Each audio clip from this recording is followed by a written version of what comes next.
Barrister সুমনকে দেখামাত্র মারতে ছুটে আসেন। সংসদের ভেতর মারামারিতে জড়িয়েছেন সরকার ও বিরোধী দলের কয়েকজন এমপি।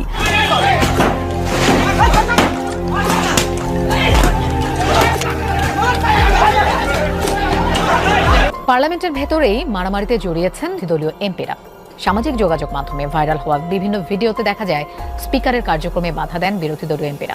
এমপি হিসাবে আমি সবচেয়ে রিস্কে আছি। আমার সব সময় সিকিউরিটি পয়সা যে রাইট বাড়িতাম না। সারা দেশে কি জাত একটা আছে জায়গাতে আমি আছি, আপনারা বুঝুন। অধিবেশন শুরুর পর বিরোধী দলের এমপিরা নতুন 4 মন্ত্রীকে মন্ত্রিসভায় যোগদানের বিলে অসম্মতি জানান। এরপরে বিরোধী দল ও সরকারি দলীয় এমপিদের মধ্যে ধস্তাধস্তি শুরু হয়। ব্যারিস্টার সৈয়দ সাইদুল হক সুমনের উপর হামলা ও গাড়ি ভাঙচুরের অভিযোগ উঠেছে। আমার এখন সবচেয়ে ভয় হচ্ছে গিয়ে বেঁচে থাকা। আসসালামু আলাইকুম। এইমাত্র পাওয়া তাজা খবর, ব্যারিস্টার সুমন সংসদে বক্তব্য দিচ্ছেন। এমত অবস্থায় যারা বিরোধী দলীয় এমপিরা আছেন বা মন্ত্রী আছেন তারা হঠাৎ অতর্কিত তারপরে হামলা করে। তো সুমন ভাইকে কেন তারা হামলা করে, সুমন ভাইয়ের উপরে খেপে যায় বা তার উপরে ঝাঁপিয়ে পড়ে বা তাকে মারতে ধরতে আসে, তো মোটামুটি জাতীয় সংসদে একটি সরগোল লেগে যায়, এরকম একটা পরিস্থিতি। তো মূলত এই কাহিনীটি ঘটেছে ব্যারিস্টার সুমন ভাই, তিনি যে দুর্নীতিবাজ এমপি মন্ত্রী তাদের মুখোশ উন্মোচন করে দিচ্ছেন, তাদের দুর্নীতি গুলো ফাঁস করে দিচ্ছেন জাতির সামনে, দেশের মানুষের সামনে। এই কারণে তাকে এইভাবে তার উপরে মামলা করা হচ্ছে বা তাকে টার্গেট করা হচ্ছে, তাকে মেরে ফেলার হুমকি দেওয়া হচ্ছে, ভয় ভীতি দেওয়া হচ্ছে, বিভিন্ন ধরনের চাপ আসতেছে তার উপরে। তো তিনি এই জাতীয় সংসদ উপলক্ষে বা জাতীয় সংসদে যে মন্ত্রীরা এমপিরা আছেন দুর্নীতিবাজ বা অবৈধ ভাবে টাকা পয়সা লুটপাটকারী, তাদের কথা একজন সাংবাদিকের কাছে বলেছেন। একজন সাংবাদিক খালেদ মহিউদ্দিন সাহেব তার টকশোতে বা তার সাথে আলোচনা করেছেন, টকশো করেছেন। এই টকশোর মাধ্যমে ব্যারিস্টার সুমন ভাই এই কথাগুলো তাই টকশোতে এসে বলেছেন। তো বলার কারণে হয়তো তার উপরে আরো বেশি খেপে গেছে। তো বেশি কথা বলাবো না, আপনাদের কাছে অনুরোধ আমাদের চ্যানেলটি সাবস্ক্রাইব করে আমাদের বেল বাটনটি অন করে দিবেন এবং ভিডিওটি লাইক দিয়ে শেয়ার করে দিবেন যাতে দর্শকরা দেখতে পারে। তো চলুন পুরো ভিডিও সম্পূর্ণ ধৈর্য সহকারে দেখে আসি। এই সরকার গত 15 বছর ধরে, গত 5 বছর ধরে বঙ্গবন্ধুর আদর্শ ধারণ করে। বঙ্গবন্ধুর আদর্শ ধারণ করা মানে কি, মানে আওয়ামী লীগের বিরুদ্ধে যেসব অভিযোগ, আমি খালি আর্থিক অভিযোগগুলি আপনাকে শুধু মনে করে দিতে চাই। আমি শুধু মনে করে দিতে চাই আওয়ামী লীগের সরকাররা কিরকম, আওয়ামী লীগের সরকারে যারা ছিল তারা কিরকম আঙ্গুল ফুলে কলা গাছ হয়েছে, সেটা আমি শুধু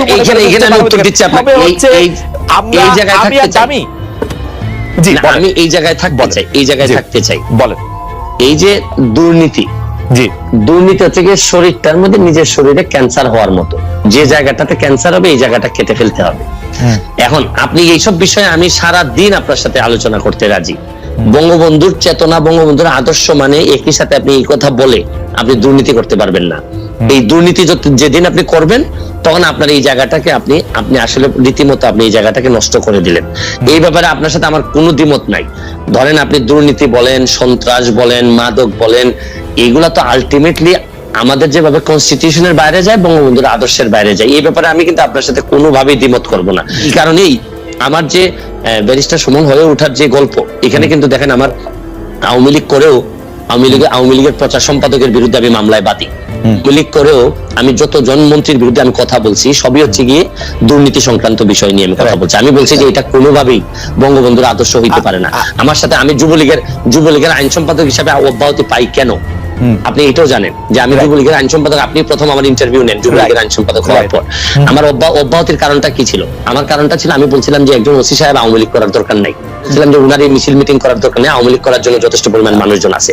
কিন্তু এই ক্ষেত্রে তারপর আমাকে অব্যাহতি দেওয়া হলো। এখানে একটা মিসআন্ডারস্ট্যান্ডিং থেকেই যায়। আমি বলছি বাংলাদেশের হয়েছে কি, আপনি বাংলাদেশের আদর্শ, রাষ্ট্র, সরকার প্রধান, দলীয় প্রধান, এগুলার মানুষ এমন ভাবে গুলাই ফেলে যে এখন আমরা এক জায়গায় নিয়ে কথা বলতে পছন্দ করি। আসলে কিন্তু আমি প্রশ্ন করি, শেখ হাসিনা বঙ্গবন্ধুর আদর্শ ধারণ করেন বলে আপনি মনে করেন কিনা? অবশ্যই উনি ধারণ করেন। আমার এই পর্যায়ের কোনো প্রশ্ন না, আপনি মনে করেন যে উনি বঙ্গবন্ধুর আদর্শ ধারণ করেন। আমার কিন্তু এটা আমি প্রশ্ন আদর্শ ধারণ করেন এবং সরকার প্রধান হিসাবে এই বাস্তবতায় কতটুকু কি হয়েছে না হয়েছে এগুলা নিয়ে আলোচনা থাকতে পারে। বঙ্গবন্ধু কন্যা আদর্শকে ধারণ করেন, কিন্তু যখন সরকারে আপনি আসবেন, যেমন আপনি যখন মডারেটর, তখন আপনি আমাকে কতটুকু সময় দিলেন না দিলেন এটা নিয়ে কথা থাকতে পারে, যে আপনি সাকিব ভাইকে বেশি সময় দিয়েছেন কিনা এটা নিয়ে নানা ধরনের কথা থাকতে পারে। কিন্তু যে মেইন জায়গাটা, এই জায়গাটা ইনটেক্ট। ওকে, একটু অন্য প্রসঙ্গে আপনি যে কথাটা শুরু করেছিলেন যে আপনি সাকিবের রাজনীতি নিয়ে কথা বলার বা নির্বাচন নিয়ে কথা বলার প্রসঙ্গে বলতেছিলেন, আমি আসলে সাকিবকে প্রশ্ন করেছিলাম এটা জয় পরাজয়ের কোষ্ঠী পাথরে, এটা কি উনি কি মনে করেন? উনি মনে করেন যে আওয়ামী লীগের রাজনৈতিক পরাজয় হয়েছে, কারণ তারা ভোট বর্জনের আহ্বান জানিয়েছিলেন, 10% মাত্র ভোট পড়েছে, 90% ভোটার আসলে এই ভোটকে বর্জন করেছে। বিষয়টা কি একদিনে বাংলাদেশ এই জায়গায় আসে নাই। বাংলাদেশের এই দুর্নীতি দূর করার জন্য একদিনে সম্ভব হবে না।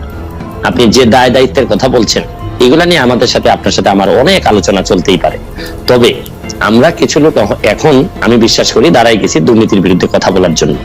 আপনি যে কোনো বিষয়ে আপনাকে তো টাইম দিতে হবে।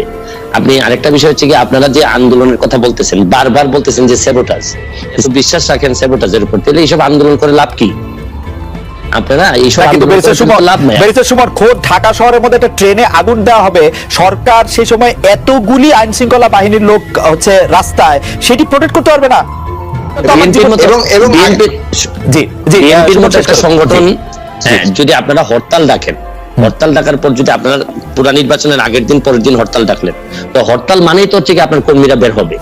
এবং এখন আপনি এই ধরনের সব জিনিসে আপনি ডিসপিউটেড কোয়েশ্চেন অফ ফ্যাক্ট গুলাকে আপনি বলছেন সব স্যাবোটাজ, মানে আর বিএনপি হরতাল ডাকা ছাড়া আর কোনো কাজ করে না। তাহলে এর মানে তো হচ্ছে গিয়ে বিষয়টা হচ্ছে কি, তাহলে আপনারা এগুলো ডাকতেছেন কেন?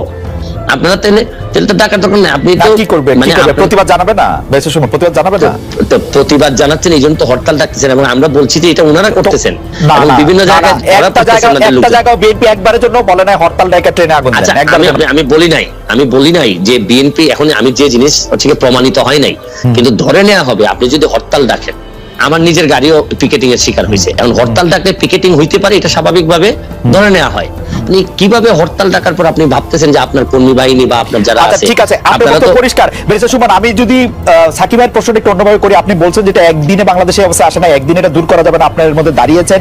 কিন্তু বেরিস্টার সুমন, আপনার একটা পরিচিতি আছে, সেটা আজকে এমপি হওয়ার জন্য না, গত 10-12 বছরে আপনার অসংখ্য খাটাখাটির পর আপনার একটা পরিচয় দাঁড়িয়েছে। কিন্তু আপনি কি সেই দুর্নীতিবাজদের এগেইনস্টে দাঁড়িয়ে মানে একটি প্রতিসভা এবং তাদেরকে সামাজিকভাবে পরিচিত করার জন্য কোন একটা উদ্যোগ কি নেওয়া আপনার উচিত ছিল না 10 বছরে? মানে প্রশ্ন করতে চাই, আপনার কাছে কি মনে হয় যে একটা দেশের সরকার প্রধান বা যিনি রাষ্ট্রীয় ক্ষমতা সর্বোচ্চ স্তরে আছেন, তার নজরে এগুলি পড়ছে না এবং তিনি কোনো প্রতিকার করছেন না, শুধু সেটি এমনি এমনি বাড়ছে, কমছে না? আমি প্রথম প্রশ্নটা আবার হারাই গেছি, আপনি সেকেন্ড প্রশ্নতে যাওয়াতে প্রতিবাদ আমার এই পর্যন্ত হাইকোর্টে যতগুলা মামলা আমি পাবলিক ইন্টারেস্টে নিজে কমপ্লেইনেন্ট হয়ে যতগুলা মামলা করছি, সবই ছিল হচ্ছে দুর্নীতির বিরুদ্ধে। আপনি দেখেন এই আওয়ামী লীগের সালাম মুর্শিদি, আপনি দেখেন প্রচার সম্পাদক গোলাপ সাহেব, এরপর হচ্ছে গিয়ে এস আলম, সবগুলাতে কিন্তু আমি বাদী ছিলাম। আমি দুর্নীতির বিরুদ্ধে এই পর্যন্ত যতগুলা, এই আমাদের যিনি মাননীয় শিক্ষামন্ত্রী বর্তমানে, দীপুমণি না, শিক্ষামন্ত্রী না, সমাজ কল্যাণ মন্ত্রী, উনার ভাইয়ের বিষয় নিয়ে আমি কথা বলছি। আমাদের যে সমরেজা সাহেব, উনার মুক্তিযুদ্ধের সার্টিফিকেট নিয়ে আমি কথা বলছি। মাননীয় সাবেক রেলমন্ত্রীর বিষয় নিয়ে আমি কথা বলছি। আপনি যাদের কথা বলছেন তারা সবাই মন্ত্রী থেকে বাদ পড়ছে, এইটা একটা ভালো জিনিস হয়েছে। যাদের কথা বলছেন তারা সবাই আরেকটা জিনিস দেখেন, আমি যাদের বিরুদ্ধে কথা বলছি, গোলাপ সাহেব ফেল করছেন, উনার প্রায় জামানত বাজেয়াপ্ত হয়েছে। আর যারা বেঁচে গেছেন তারা খুব অল্পতে বেঁচে গেছেন, মন্ত্রিত্ব থেকে বাদ পড়ছেন। এবং বিষয়টা হচ্ছে গিয়ে এই যে আপনি যেটা বলছেন যে আমি কিন্তু আমার ফেসবুকের মাধ্যমে জীবনে সবচেয়ে বেশি ঝুঁকি আমি নিছি যাদের বিরুদ্ধে আমি কথা বলছি, এরপরে যে আমি টিকে আছি, এটা আমার কাছে আমার জায়গা থেকে আমি চেষ্টা করছি। আমি কিন্তু বলছি না যে আপনারা দুর্নীতির বিষয়ে যা যা বলছেন। আমরা দেখেছি গতকাল আপনার ফেসবুক স্ট্যাটাসে বলেছেন প্রধানমন্ত্রী শেখ হাসিনার সঙ্গে দেখা হওয়া সামনাসামনি, সেটাই আপনার জীবনের সবচেয়ে বড় ঘটনা। আপনি আর শেখ হাসিনা সরকারকে কি সমালোচনা করবেন? আপনি তো শেখ হাসিনা সরকারেরই একজন। আমার সমালোচনা প্রথম শুরু হয়েছিল আমার বাবার বিরুদ্ধে। আচ্ছা, আমার বাবার কার্যক্রম থেকেই প্রথমে আমি সমালোচনা করা শিখি। বিষয়টা হচ্ছে গিয়ে যেসব জায়গায় ধরেন আপনারে আমি সাংবাদিক হিসেবে পছন্দ করি, আপনার সাথে আমার 5টা মিনিট সময় কাটানোটা আমিও মনে করি যে এটা প্রায় আমার জন্য একটা প্রিভিলেজ। আমি 5টা মিনিট সময় কাটাতে পারতেছি আমরা, কিন্তু একই সময় কিন্তু আপনার বিভিন্ন বিষয়ে কিন্তু আমি একমত হব না। আবার আপনার বিভিন্ন বিষয়ে কিন্তু আপনার একমত তো হবই না, মানে বিনয়ের সাথে আমি আপনার সাথে চরমভাবে বিরোধিতা করব। আমি কিন্তু বিষয়টা কিন্তু এরকম যে আমি হয়তো আপনার পক্ষে না, আপনার সাথে একমত না, কিন্তু আপনি যাতে আপনার পক্ষ কথা বলতে পারেন, এটার স্বাধীনতা আমি স্বাধীনতা বিশ্বাস করি। সুতরাং এখানে বুঝতে হবে যে জননেত্রী শেখ হাসিনা সরকার প্রধানের সাথে সাথে উনি বঙ্গবন্ধু কন্যা, জাতির জনকের কন্যা। উনার সাথে কিন্তু ওনার কয়েকটা আইডেন্টিটি আছে, আপনারা হয়তো অনেকে একসাথে করে ফেলেন। আমার কাছে কিন্তু দেখেন, আমি কিন্তু এই এমপি হওয়ার আগেই বাংলাদেশ আওয়ামী লীগের প্রচার সম্পাদক যিনি বর্তমানে, তার বিরুদ্ধে মামলা হয়ে বাদী হয়ে কিন্তু আমি মামলা করেছি। সুতরাং আমি আওয়ামী লীগ করি, আওয়ামী লীগকে বঙ্গবন্ধুর আদর্শকে ধারণ করি, বহন করি, কিন্তু যেসব জায়গায় আমার সমালোচনা করার, যেসব জায়গায় আমার প্রতিবাদ করার, এই জায়গায় তো আমি বন্ধ হয় নাই বা আমি কখনো আটকে থাকি নাই, বা চেষ্টা করছি, আমি যতটুকু পারছি আমি চেষ্টা করছি। এইখানে বঙ্গবন্ধু কন্যার সাথে দেখা করতে পারাটা আমার জন্য একটা সম্মানের। এইখানে আপনারা মিলাই ফেলবেন না, কিন্তু উনি সরকার প্রধান যখন হবেন তখন সরকারের দায় যতটুকু থাকবে, যতটুকু ওনার নেওয়ার বিষয় আছে, এখানে আমি হয়তো ওনাকে বলবো যে মাননীয় নেত্রী, এখানে আমার মনে হয় কাজ করার সুযোগ আছে। আমার হয়তো বলার এখানে একটা জিনিস হয়েছে কি, এবার সংসদে আপনি কখনো কোনো খারাপ ভাষা হয়তো শুনবেন না, কাবকি শুনবেন না, গালাগালি শুনবেন না। এবারে সংসদ হবে ভদ্রলোকের সংসদ। এখানে আপনি দেখবেন, কিন্তু বিরোধিতা কি হবে, মানে আপনি মনে করছেন চরম বিরোধিতা হবে। আপনি আপনি আপনি কিন্তু আপনি তো অরিজিনালি নৌকা, মানে আপনি নিজেও নিজেরে বলেন, এমনিও বলেন। না না না, এইখানেই প্রবলেমটা। প্রবলেমটা হচ্ছে গিয়ে আমি বঙ্গবন্ধুর আদর্শকে ধারণ করি, এবং আদর্শকে ধারণ করা মানে কি, মানে হচ্ছে গিয়ে উনার যে আদর্শটা আছে, এইটা আমাদের একটা কনস্টিটিউশনের মতো, যে হাইকোর্ট কিন্তু কনস্টিটিউশনকে মানে, কিন্তু যখনই কনস্টিটিউশন ভায়োলেট করার বিষয় আসে তখন কিন্তু হাইকোর্ট একটা রুল দিয়ে দেয়। তো বিষয়টা হচ্ছে গিয়ে যে আমার এই জায়গাটা ঠিক রেখে আমার দেশটাকে বাঁচানোর জন্য, দেশটাকে ভালো করার জন্য আমার যে সব জায়গায় নক করতে হবে, এই সব জায়গায় আমি স্বতন্ত্র হিসেবে আমার তো আরো স্কোপ আরো বেড়ে গেল। রাইট। বঙ্গবন্ধুর আদর্শের কোষ্ঠী পাথরে এই বিরোধী দলের নেতা নেত্রীদের জেলে রেখে ইলেকশন করাটা কেমন আসলে? এই প্রশ্নটা আমার মনে হয় সাকিব ভাইকে করেন। সাকিব ভাই এই আমার মনে হয় এটার জন্য উত্তর দেওয়ার জন্য উনি একেবারে আশ্চর্য হয়েছেন। না সাকিবের জন্য, সাকিবকে করার জন্য আপনার কষ্ট আছেন। আমি এমনি মনে করি, এমনি আচ্ছা ঠিক আছে, আমি প্রশ্নটা অন্যভাবে করি। বঙ্গবন্ধুর আদর্শদের প্রশ্ন করি, আপনার কাছে কি মনে হয় যে আওয়ামী লীগ সভানেত্রী বা আওয়ামী লীগের যে যিনি সরকার পরিচালনা করলেন, গত সংসদে যেইভাবে হামলা, মামলা এবং বিরোধী দলের উপর যে নিপীড়নের অভিযোগটা করা হয়েছে, সেইটা আপনি আসলে কিভাবে দেখেন? মানে মুক্ত সেই যে অভিযোগগুলি আছে মানবাধিকার, সেগুলির ক্ষেত্রে আপনার কাছে কি মনে হয়? মানে মানে মানে সেটা শেখ হাসিনার সরকার ঠিক মতো ছিল? আমার কাছে মনে হচ্ছে কি যে আপনি এই একজন নৌকার প্রার্থীকে প্রশ্ন করতেছেন। আচ্ছা ঠিক আছে, আপনি আমি একজন স্বতন্ত্র প্রার্থীকে প্রশ্ন করতেছেন, নৌকার প্রার্থীকে। বিষয়টা এইভাবে না। তারপর আমি আপনাকে যেটা বলতে চাই হচ্ছে গিয়ে যে আদর্শের রাজনীতিতে থাকলে এক সময় আপনি সার্ভাইভ করবেন। যারা এখন বিভিন্ন অভিযোগ তুলতেছেন, তাদের আদর্শের জায়গাটা আরো স্ট্রং হইলে দেখবেন আমার মতো ওনারাও বেরোয় আসবে। বিষয়টা হচ্ছে কি, ওনারা যে একেবারে ছেড়ে দিয়ে অসহিংসতা, বেনিফিট বা ক্রেডিট নেওয়ার চেষ্টা করতেছেন, এটা একেবারে আমি মনে করি না যেটা সত্য। তারা যদি দাঁড়ানোর সক্ষমতা থাকতো, তাদের যদি ম্যান্ডেট থাকতো। আচ্ছা আমি একটা জিনিস বলি, মানুষ যদি ওনাদের প্রতি এতই ভালোবেসে ভোট দিতে না আসে, 90% লোক বসে থাকে, তাহলে এই 90% লোক আন্দোলনের সময় কই থাকে? তারা আসে না কেন? যারা ভোটের অধিকার, তারা পুলিশের গুলির ভয় পায়। বেশি সুমন, আপনি নিজে জানেন তারা পুলিশের গুলির ভয় পায়, তারা মামলার ভয় পায়। তারা এই যে আসেন বিষয়টা হচ্ছে কি, আমার এলাকায় যখন আমি নির্বাচন করতে যাই, আমি একেবারে ধরেন আমি একটা দুইজন একই মানুষের মধ্যে দুইটি মন্ত্রণালয়, একজন মাননীয় মন্ত্রীর বিরুদ্ধে আমি নির্বাচন করতে গিয়ে আমি টের পেয়েছি যে আমার কত ডিফিকাল্টিস হয়েছে।